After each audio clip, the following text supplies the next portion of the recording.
ఈ రోజైతే మనం జీకే సిరీస్ లో ఫస్ట్ క్వశ్చన్ చూడబోతున్నామండి. How many types of writs are mention in the Indian constitution? So Indian constitution లో ఎన్ని రిట్స్ అయితే మెన్షన్ చేశారో అని అడుగుతున్నారండి. ఇది most of the competitive exams, అది ఎస్ఎస్సి కావచ్చు, డిఎస్సి కావచ్చు, టెట్ కావచ్చు, ప్రతి ఒక్క దాంట్లోనూ ఈ బిట్ అడిగే ఛాన్స్ అయితే మనకి ఎక్కువగా కనిపిస్తుంది. So article 32 of Indian constitution లో అయితే సుప్రీం కోర్ట్ కి ఈ రిట్స్ ఇష్యూ చేసే రైట్ అయితే ఉందండి. నెక్స్ట్ ఆర్టికల్ 226 కి హైకోర్టుకి కూడా ఈ రిట్స్ ఇష్యూ చేసే అధికారం అయితే ఉందండి. అంతేకాని లోయర్ కోర్ట్స్ కి అయితే రిట్స్ ఇష్యూ చేసే రైట్ అయితే లేదండి. నెక్స్ట్, సో మనకి టోటల్ రిట్స్ అయితే 5 రిట్స్ ఉన్నాయండి. ఇక్కడ కరెక్ట్ ఆన్సర్ కూడా 5. ఆ 5 రిట్స్ ఏదో చూసేద్దాము. సో ఫస్ట్ రిట్ అయితే హెబియస్ కార్పస్ అండి. ఇది మనం చాలా మూవీస్ లో కూడా వినే ఉంటాం హెబియస్ కార్పస్ అని. సో హెబియస్ కార్పస్ కి షార్ట్ ఫామ్ ఇక్కడైతే మనకి to have the body of. So ఇక్కడ ఎవరి బాడీ గురించి మాట్లాడుతున్నారు అని అంటే, సో ఎవరైనా ఒక పర్సన్ ని నిర్బంధించినట్టయితే, అంటే డిటైన్ చేసినట్లయితే, సో అది ఏ బేసిస్ మీద చేశారు అని, అండ్ అలా నిర్బంధించిన ప్రాసెస్ కరెక్టా కాదా, రీజన్ చెప్పడం కోసం, రీజన్ చూడడం కోసం మనం ఈ హెబియస్ కార్పస్ రిట్ అయితే మనం యూజ్ చేస్తామండి.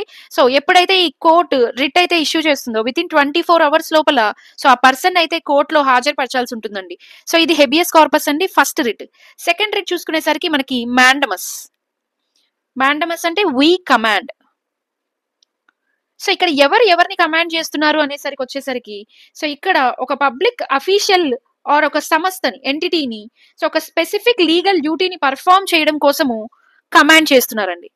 సో ఎవరు కమాండ్ చేస్తున్నారు అంటే, కోర్టు ఒక పబ్లిక్ అఫీషియల్ ని ఒక స్పెసిఫిక్ డ్యూటీ పర్ఫామ్ చేయడం కోసము కమాండ్ చేస్తున్నారండి.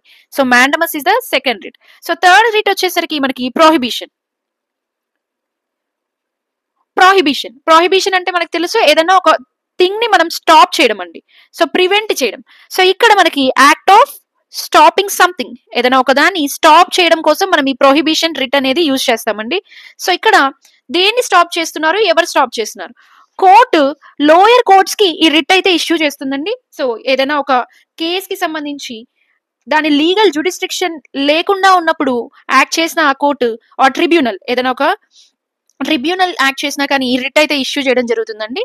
సో నెక్స్ట్ ఫోర్త్ చూస్తే అండి, మనము ఫోర్త్ చూసినప్పుడు మనకి సెట్యూరీ.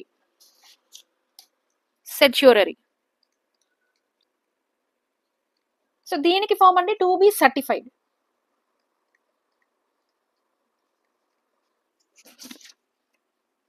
ఇక్కడ ఎవరిని సర్టిఫై చేస్తున్నారు అని అంటే, సో ఏదైనా ఒక లోయర్ కోర్టు ఏదైనా ఒక కేసులో ఒక డెసిషన్ కానీ చెప్పినప్పుడు అండి, సో ఆ డెసిషన్ ని రివ్యూ చేయడం కోసం హయ్యర్ కోర్టు ఈ రిట్ అయితే ఇష్యూ చేస్తుందండి. నెక్స్ట్ లాస్ట్ రిట్ అయితే మనకి కోవారెంట్.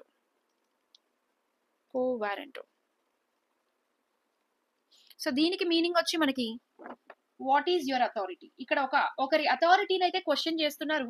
సో అథారిటీ ఎవరిని క్వశ్చన్ చేస్తున్నారు అని అంటే, సో ఇక్కడ government officers like public officers లో ఒక వ్యక్తి అధికారాన్ని సవాల్ చేయడానికి అయితే సో ఈ కోవారెంట్ అనే రిట్ అయితే యూజ్ చేస్తామండి. సో ఇక్కడ ఆన్సర్ మనకి 5 రిట్స్.